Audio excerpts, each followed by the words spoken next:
Welcome back to edge wallet. +2 English പരീക്ഷ വളരെയധികം ശ്രദ്ധിക്കണം. കാരണം കഴിഞ്ഞ വർഷത്തെ ഇംഗ്ലീഷ് പരീക്ഷ ഭയങ്കര ടഫ് എക്സാം ആയിരുന്നു. നമ്മൾ പറഞ്ഞ ലെറ്ററോ ഇമെയിലോ ഫോർമാറ്റുകളോ കാറ്റസ്കെച്ചോ ഒന്നും വരാതെ കുറേ വർഷങ്ങളായി ഇംഗ്ലീഷ് ക്വസ്റ്റ്യൻ പേപ്പർ ചോദിക്കുന്ന ടൈപ്പ് ഒരു ക്വസ്റ്റ്യൻസും വരാതെ മിക്ക ക്വസ്റ്റ്യൻസും പുറമേ നിന്നായി നമ്മൾ സ്വയം ഉണ്ടാക്കി എഴുതണം. അങ്ങനെ ഒരു പേപ്പറാണ് കഴിഞ്ഞ വർഷം ഇംഗ്ലീഷിന് വന്നത്. അപ്പോൾ അതുകൊണ്ട് ഇംഗ്ലീഷ് പരീക്ഷയ്ക്ക് ഞാൻ കുറേ ടിപ്സ് നിങ്ങൾക്ക് പറഞ്ഞുതരാം. സപ്പോസ് നമ്മൾ പഠിച്ച റിവ്യൂ കാറ്റസ്കെച്ചോ ഒന്നും വന്നില്ല, മിക്ക ക്വസ്റ്റ്യൻസ് പുറമേ നിന്നാണെങ്കിൽ നമ്മൾ എങ്ങനെയാണ് എഴുതുക, അതേപോലെ കുറേ ടിപ്സ് ഞാൻ പറഞ്ഞുതരാം. അതൊക്കെ ഒന്ന് ഫോളോ ചെയ്ത് പരീക്ഷ എഴുതി കഴിഞ്ഞാൽ നിങ്ങൾക്ക് മാർക്ക് നല്ല രീതിയിൽ ഇൻക്രീസ് ചെയ്യും. ഇംഗ്ലീഷ് എക്സാം എഴുതേണ്ട രീതിയിൽ തന്നെ പരീക്ഷ എഴുതിയേ പറ്റൂ. അപ്പോൾ നിങ്ങളിപ്പോൾ ഒന്നും പഠിച്ചിട്ടില്ല എന്നുണ്ടെങ്കിലും ഇംഗ്ലീഷ് എക്സാമിലെ കുറേ കാര്യങ്ങൾ ശ്രദ്ധിച്ചു കഴിഞ്ഞാൽ മാർക്ക് വളരെ ഈസി ആയിട്ട് നിങ്ങൾക്ക് കിട്ടും.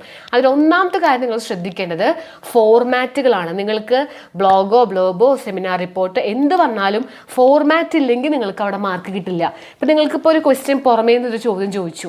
ഇപ്പോൾ സപ്പോസ് ഫിഫ വേൾഡ് കപ്പിൻ്റെ അനൗൺസ്മെൻറ്റ് എഴുതാൻ പറഞ്ഞു, അല്ലെങ്കിൽ ഏതോ നമ്മൾ അറിയാത്ത പുറമേ നിന്ന് ഇപ്പോൾ കൊറോണ കാലഘട്ടത്തെക്കുറിച്ച് അങ്ങനെ എന്തെങ്കിലും ഒരു ക്വസ്റ്റ്യൻ നിങ്ങൾക്ക് പുറമേ നിന്ന് ചോദിച്ചു, നിങ്ങൾ എന്ത് ചെയ്യുക, നിങ്ങൾക്ക് ആ ഫോർമാറ്റ് കീപ്പ് ചെയ്യുക. ഇപ്പോൾ ലെറ്റർ ടു ദ എഡിറ്റർക്കുള്ള letter, email, blog, blurb, seminar report, live TV report, announcement, introductory speech, travel essay, profile, debate, ഇതൊക്കെ എഴുതേണ്ട ഒരു രീതി, ഒരു ഫോർമാറ്റ് ഉണ്ട്. അതേ പ്രകാരം തന്നെ നിങ്ങൾ എഴുതാൻ തുടങ്ങാം.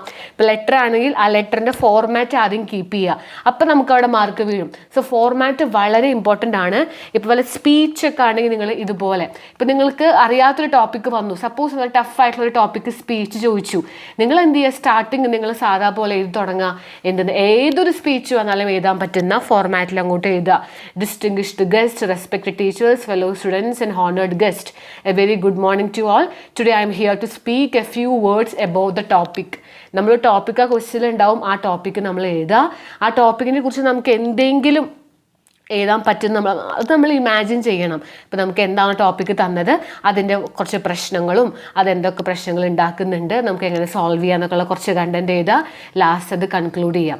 നമുക്ക് അതിൻ്റെ ഉള്ളിൽ എങ്ങനെയുള്ള പോയിന്റ്സുകളൊക്കെ നമുക്ക് യൂസ് ചെയ്യാം. ഡു യു റിയലി തിങ്ക്, നിങ്ങൾക്ക് ഇങ്ങനെ തോന്നുന്നുണ്ടോ? വാട്ട് വുഡ് ഹാപ്പൻ, എന്ത് സംഭവിക്കും? എൻ്റെ അഭിപ്രായം, in my opinion, I am sure that, എനിക്ക് ഉറപ്പുണ്ട്, the truth is, here are the reason, ഇതൊക്കെയാണ്. ഇങ്ങനെയുള്ള കാര്യങ്ങൾ, ഇങ്ങനത്തെ വേർഡ്സ് ഒക്കെ നിങ്ങൾ ഓർത്ത് വെച്ച് ഇത് വെച്ചിട്ട് ആ ടോപ്പിക് അങ്ങോട്ട് എഴുതുക. മനസ്സിലാവുന്നുണ്ടല്ലോ? സോ അങ്ങനെ നിങ്ങൾ എല്ലാത്തിൻ്റെയും ഫോർമാറ്റ്സുകൾ അറിഞ്ഞു വെക്കണം. ഫോർമാറ്റുകളെല്ലാം ഉൾപ്പെട്ടുള്ള വീഡിയോ ഞാൻ ചെയ്തിട്ടുണ്ട്. ഈ പറഞ്ഞ എല്ലാത്തിൻ്റെയും ഫോർമാറ്റ് ഒരൊറ്റ വീഡിയോ ഞാൻ ചെയ്തിട്ടുണ്ട്. താഴെ ഒരു വാട്സപ്പ് ചാനൽ ലിങ്ക് കൊടുത്തിട്ടുണ്ട്. നമ്മൾ എഡ്ജ് വാലറ്റിൻ്റെ വാട്സപ്പ് ചാനൽ ലിങ്ക് കൊടുത്തിട്ടുണ്ട്. അതിലേക്ക് ജോയിൻ ചെയ്ത് കഴിഞ്ഞാൽ ഉറപ്പുള്ള ചോദ്യങ്ങൾ, ഫോർമാറ്റ്സുകൾ, നിങ്ങൾ നിർബന്ധമായിട്ടും പഠിക്കേണ്ട വീഡിയോസ് എല്ലാം അതിൽ കൊടുക്കുന്നുണ്ട്. ജോയിൻ ചെയ്തോ കേട്ടോ. ഇപ്പോൾ വല്ല ഡയറി ഒന്നും ചോദിക്കാൻ ചാൻസ് ഇല്ല. ബ്ലോഗ് ആണെങ്കിൽ ബ്ലോഗിലൊരു ഫോർമാറ്റ് ഉണ്ട്. ഒരു ബോക്സ് വരയ്ക്കണം, പേരും ഡേറ്റൊക്കെ വേണം. സോ ബ്ലോഗ് എഴുതുമ്പോൾ I would like to share my thoughts and feelings, എനിക്കെൻ്റെ തോട്ട്സും ഫീലിങ്സും പറയാനുണ്ട്, ഇതാണ് ടോപ്പിക്ക്, എബൌട്ട് ആ ടോപ്പിക്ക് കൊടുക്കുക. ലാസ്റ്റ് എന്ത് പറയാം, ഇറ്റ് ഈസ് റിയലി ഇംപ്രസ്ഡ്, എനിക്ക് ഈ ബുക്ക് വളരെ ഇംപ്രസ്ഡ് ആണ്, ഷോക്കിംഗ് ആണ്, it is really thought provoking, I don't have words to express my feeling. ഇതൊക്കെ എല്ലാ ബ്ലോഗിലും എഴുതാം. ഇങ്ങനത്തെ കാര്യങ്ങളൊക്കെ നിങ്ങൾക്ക് ഇൻക്ലൂഡ് ചെയ്യാം. ബ്ലോഗ് എന്ന് പറഞ്ഞാൽ നിങ്ങൾ വായിച്ച വല്ല ബുക്കിനെ കുറിച്ചിട്ടുള്ളതാണ്. അപ്പോൾ അതിലെന്തൊക്കെ എഴുതാം? It is A must read book, it is A must watch movie ആണെങ്കിൽ അങ്ങനെ എഴുതാം. ഇനി it is A must visit place, വളരെ ഇമ്പോർട്ടൻ്റ്, നല്ലൊരു മസ്റ്റായിട്ടും വിസിറ്റ് ചെയ്യേണ്ട പ്ലേസ് ആണ്. ഇത്ര ലൈൻസുകളൊക്കെ നിങ്ങൾ അതിൽ ഉപയോഗിക്കുക. ഓക്കെ, അപ്പം അങ്ങനെയുള്ള സെൻറ്റൻസുകൾ യൂസ് ചെയ്യുക. ഇനിയിപ്പോൾ അതിന് പകരം ഇൻ്റർവ്യൂ ക്വസ്റ്റ്യൻസ് ആണെങ്കിൽ നിങ്ങൾക്ക് ആര് വന്നാലും ചോദിക്കാൻ പറ്റുന്ന കുറേ ഇൻ്റർവ്യൂ ക്വസ്റ്റ്യൻസ് പഠിച്ചു വയ്ക്കുക. What is your next project, what was your turning point, who is your role model, what is your greatest achievement, what are the challenges, അങ്ങനെയുള്ളതൊക്കെ കേട്ടോ. ഇനി ലൈവ് TV റിപ്പോർട്ട് ആകുമ്പോൾ good evening ladies and gentlemen, I am പേര് കൊടുക്കുക, from ഒരു TV ചാനലിൻ്റെ പേര് എഴുതുക. നൗ ഐ ആം അറ്റ്, ഞാൻ ഇന്ന സ്ഥലത്താണ്, I am here to report, ഞാൻ എന്താ റിപ്പോർട്ട് ചെയ്യാൻ വന്നിട്ടുള്ളത് നോക്കുക. It is really amazing and unbelievable എന്നുള്ള സെൻറ്റൻസ് ഒക്കെ യൂസ് ചെയ്യാം.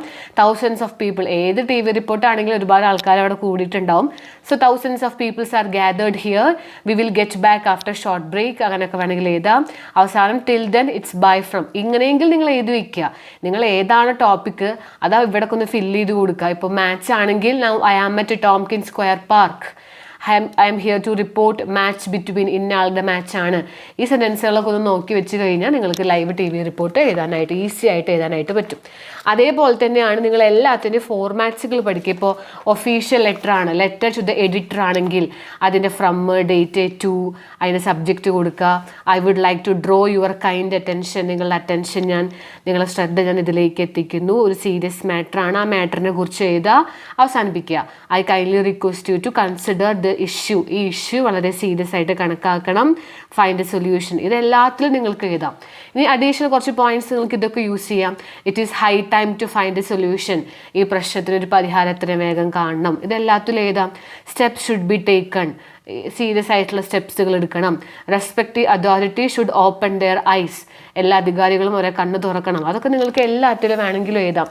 ഒഫീഷ്യൽ ലെറ്റർ ഏതാണെങ്കിലും ആ സംഭവങ്ങളൊക്കെ നിങ്ങൾക്ക് എഴുതാം കേട്ടോ.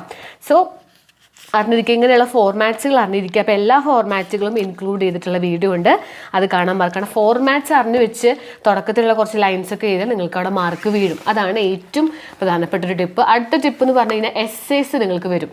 എസ്സേയോ ആർട്ടിക്കിളോ റൈറ്റപ്പോ എന്തോ ആണെങ്കിൽ നിങ്ങളൊരു ഹെഡിങ് കൊടുക്കുക. അതേപോലെ തന്നെ ഒക്കെ എഴുതുമ്പോൾ ശ്രദ്ധിക്കുക, പാരഗ്രാഫ് തിരിച്ച് തന്നെ എഴുതുക. ഒരു ഇൻട്രൊഡക്ഷൻ ഫസ്റ്റ് കൊടുക്കുക. എന്താണ് ടോപ്പിക്ക്, ഇതിപ്പോഴത്തെ ഒരു സീരിയസ് പ്രോബ്ലം ആണ്, it is a serious problem, we have to solve this problem, നമുക്ക് സോൾവ് ചെയ്യണം, എന്തൊക്കെ പ്രശ്നങ്ങളാണ്, എന്താണ് ഇപ്പോഴത്തെ സിറ്റുവേഷൻ എഴുതുക.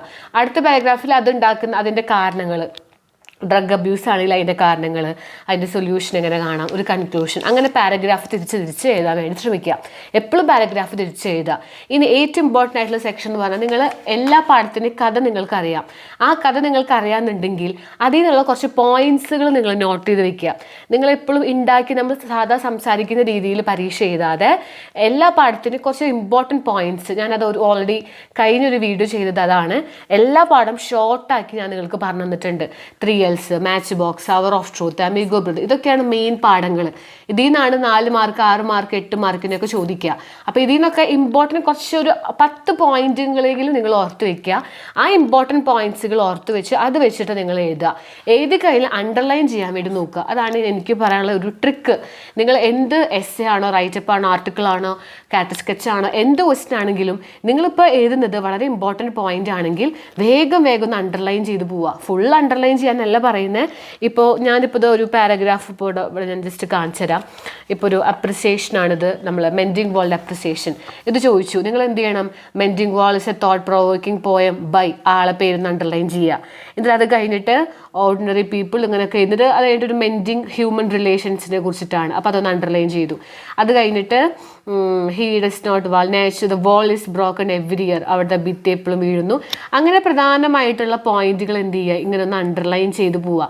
അപ്പോൾ അങ്ങനെ അണ്ടർലൈൻ ചെയ്ത് കഴിഞ്ഞാൽ ടീച്ചേഴ്സും ആൻസർ ചെയ്യുമ്പോൾ ഈ അണ്ടർലൈൻ ചെയ്തതാണ് അവരെ കണ്ണിൽ പെടുക. അപ്പോൾ നല്ല നല്ല വാക്കുകൾ നിങ്ങൾ അണ്ടർലൈൻ ചെയ്ത് വെച്ചാൽ അവർക്ക് മനസ്സിലാവും, ഓക്കെ എല്ലാ പോയിന്റ്സും വന്നിട്ടുണ്ട്, അപ്പോൾ അവിടെ മാർക്ക് വീഴും. ഫുള്ള് വായിച്ച് നോക്കാൻ നിൽക്കണം എന്നില്ല. അപ്പോൾ മെയിൻ പോയിന്റ്സ് ഒക്കെ അണ്ടർലൈൻ ചെയ്താൽ അതൊരു ഇംപ്രഷനാണ്, അത് നിങ്ങളൊന്ന് ശ്രദ്ധിക്കുക. അതേപോലെ പേജുകൾ നോക്കി നിങ്ങൾ എഴുതുക. 8 മാർക്കാണെങ്കിൽ 2 പേജ് തന്നെ നിങ്ങൾ നിർബന്ധമായിട്ടും എഴുതാൻ ശ്രമിക്കുക. പാരഗ്രാഫ് തിരിച്ച് എഴുതുക.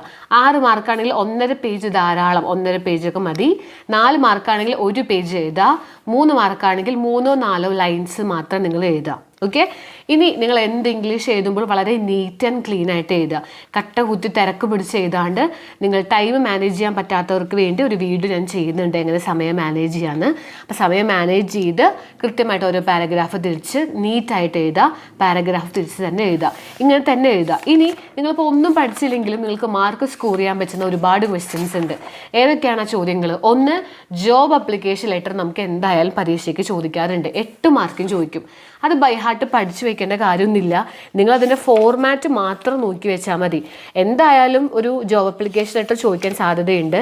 ജോബ് അപ്ലിക്കേഷൻ ലെറ്റർ ആകുമ്പോൾ അതിനൊരു ഫോർമാറ്റ് കീപ്പ് ചെയ്യണം. ആ ഫോർമാറ്റ് പ്രകാരം നെയിമും അഡ്രസ്സും സബ്ജക്റ്റും ഇതെല്ലാത്തിലും ഒരേപോലെയാണ്. ഇത് ഞാൻ നിങ്ങൾക്കൊരു വീഡിയോ ചെയ്തിട്ടുണ്ട് ഷോർട്ടായിട്ടുള്ളത്. അപ്പോൾ അതിൻ്റെ റെസ്യൂമും ജോബ് അപ്ലിക്കേഷൻ ലെറ്ററും എല്ലാത്തിലും സെയിം ആണ്. ഇതൊന്നും എന്തായാലും നോക്കി വെക്കുക, 8 മാർക്ക് കിട്ടും. അതേപോലെ പുറമേ നിന്നൊരു പോയിന്റ് തന്നിട്ട് അതിൻ്റെ അപ്രിസിയേഷൻ ചോദിക്കും. അത് ഞാൻ നിങ്ങൾക്ക് ഷോർട്ടായിട്ടൊരു വീഡിയോ പോലെ പറഞ്ഞു തന്നിട്ടുണ്ട്. അത് നോക്കി വെച്ചാൽ മാത്രം മതി, ആ മാർക്ക് കിട്ടും. പിന്നെ എസ്സേ നമ്മൾ പറഞ്ഞല്ലോ, നിർബന്ധമായിട്ട് നിങ്ങൾ ഡ്രഗ് അബ്യൂസിൻ്റെയും വുമൻസ് എംപവർമെൻറ്റിന് ഒരു എസ്സേ പഠിക്കുക. ഇത് നിങ്ങൾക്ക് സിമ്പിളായിട്ട് ഞാൻ വീഡിയോ ചെയ്തിട്ടുണ്ട് ഓൾറെഡി. താഴെയുള്ള വാട്സപ്പ് ചാനലുണ്ട്. സെമിനാർ റിപ്പോർട്ട്, ഏത് റിപ്പോർട്ട് ചെയ്യാൻ വന്നാലും, സെമിനാർ റിപ്പോർട്ട് എഴുതാൻ വന്നാൽ എഴുതാൻ പറ്റുന്ന ഒരു ഫോർമാറ്റ് നോക്കി വെക്കണം. അതും ആ ഫോർമാറ്റിലുണ്ട്. പ്രൊഫൈല് നമുക്ക് 6 മാർക്ക് ഈസി ആയിട്ട് കിട്ടും. ഇൻ്റർവ്യൂ ക്വസ്റ്റ്യൻസ് 4 മാർക്ക് കിട്ടും. ഡിബേറ്റും എളുപ്പമാണ്. സപ്പോർട്ട് ചെയ്തിട്ടോ എഗെയിൻസ്റ്റ് ആയിട്ടോ, ഇപ്പോൾ നമുക്കൊരു വുമൻസ് എംപവേർഡ് ആണെങ്കിൽ ആണ് സപ്പോർട്ട് ചെയ്തിട്ട് പറയുക, അല്ലെങ്കിൽ അല്ല എന്ന് പറഞ്ഞിട്ട് എഗെയിൻസ്റ്റ് ആയിട്ട് പറയുക. 4 പോയിന്റ് ചെയ്താൽ 4 മാർക്ക് കിട്ടും. റിപ്പോർട്ടഡ് സ്പീച്ച് എളുപ്പമാണ്, ഒന്നും പഠിക്കേണ്ട ആവശ്യമൊന്നുമില്ല. റിപ്പോർട്ട് ചെയ്തിട്ട് എഴുതുക, ഡാറ്റ ഒക്കെ വെച്ചിട്ട് എഴുതുക. സോ ഗ്രാമർ സെക്ഷൻസ് ഞാൻ എന്തായാലും ഒരു വീഡിയോ പോലെ ചെയ്യുന്നുണ്ട്. അത് നോക്കിയാൽ മാത്രം മതി, നിങ്ങൾക്ക് ആ മാർക്കും കിട്ടും. എഡിറ്റിങ്ങും റിപ്പോർട്ടഡ് സ്പീച്ചും. പിന്നെ പാരഗ്രാഫ്, നിങ്ങൾക്ക് പുറമേ നിന്നൊരു പാരഗ്രാഫ് തന്നിട്ട് 4 മാർക്കിൻ്റെ ക്വസ്റ്റ്യൻ ഉണ്ടാവും. ആ പാരഗ്രാഫിൻ്റെ ഉള്ളിൽ തന്നെ 4 മാർക്ക് ഉണ്ടാവും. പോയമാണെങ്കിൽ നിങ്ങൾക്കൊരു പോയത്തിൽ 4 ലൈൻ തന്നിട്ട് അതിൽ പോയറ്റിക് ഡിവൈസ് ആയതാ, ഇതിൽ ഓദർ ആരാ, അതൊക്കെ നമുക്ക് ഈസി ആയിട്ട് മാർക്ക് സ്കോർ ചെയ്യാൻ പറ്റുന്ന ഭാഗമാണ്. അപ്പോൾ ഇതൊക്കെ നമുക്ക് ഈസി ആയിട്ട് ബൈ ഹാർട്ട് പഠിക്കാണ്ട് തന്നെ ഫോർമാറ്റുകളും കാര്യങ്ങളൊക്കെ നോക്കി വെച്ച് കഴിഞ്ഞാൽ നമുക്ക് മാർക്ക് സ്കോർ ചെയ്യാൻ പറ്റും. അപ്പോൾ ഈ 10 എണ്ണം പഠിക്കാത്തവരുണ്ടെങ്കിൽ, ഇതിൻ്റെയൊക്കെ ഫോർമാറ്റ് അറിയാത്തവരുണ്ടെങ്കിൽ എത്ര വേഗം പോയിട്ട് കാണാം. അപ്പം ഞാൻ ഈ വീഡിയോയിൽ പറഞ്ഞ കാര്യങ്ങളൊക്കെ ഒന്ന് ഫോളോ ചെയ്ത് പാരഗ്രാഫൊക്കെ തിരിച്ച് അണ്ടർലൈനൊക്കെ ചെയ്ത് ഓരോ പാരഗ്രാഫിൽ ഓരോ ഇമ്പോർട്ടൻറ്റ് പോയിന്റ്സ് ഒക്കെ നോക്കി വെച്ച് കുറച്ച് പോയിന്റ്സുകളൊക്കെ നോക്കി വെക്കുക എല്ലാത്തിനും. അത് വെച്ചിട്ടൊക്കെ നിങ്ങൾ പരീക്ഷ എഴുതുക. സോ നമുക്കിനി അടുത്ത വീഡിയോ ആയിട്ട് കാണാം. നമുക്ക് അടുത്ത വീഡിയോസ് വരുന്നുണ്ട്. പുറമേ നിന്ന് ചോദിക്കാവുന്ന കുറേ ഇമ്പോർട്ടൻറ്റ് ക്വസ്റ്റ്യൻസിൻ്റെ ഒരു വീഡിയോ വരുന്നുണ്ട്. ഗ്രാമർ ക്വസ്റ്റ്യൻസിൻ്റെ വീഡിയോ വരുന്നുണ്ട്. 2 മാർക്കിൻ്റെ ക്വസ്റ്റ്യൻസിൻ്റെ വീഡിയോ വരുന്നുണ്ട്. സമയം എങ്ങനെ മാനേജ് ചെയ്യുക എന്നൊക്കെ ഉള്ളത് വീഡിയോസ് വരുന്നുണ്ട് കേട്ടോ. അപ്പോൾ നമുക്കിനി അടുത്ത വീഡിയോ ആയിട്ട് കാണാം. Thanks for watching.